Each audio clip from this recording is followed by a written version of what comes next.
Talking about the draft is important now more than ever because, as you might have heard, the draft is changing.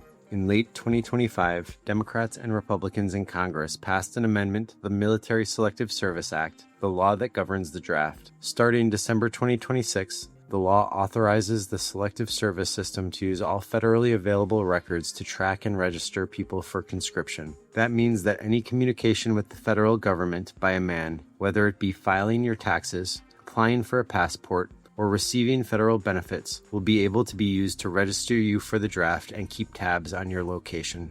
But what's the big deal, you might ask? Several states already have automatic registration, usually tied to driver's licenses. If you live in any of those states and you have a driver's license, you might have been registered as young as 15. Does automatic registration affect you if you've already registered for the Selective Service? Yes. That's because, for all the talk about a draft, the truth is that it hasn't really been an option for over 5 decades now. The sticking point, ironically, is equality. In states without automatic registration laws, compliance is nearly non-existent. That includes states like California, which all by itself accounts for nearly 12% of the available American population. That doesn't just prevent the Selective Service system from using its records to draft those men, it prevents them from using the records at all.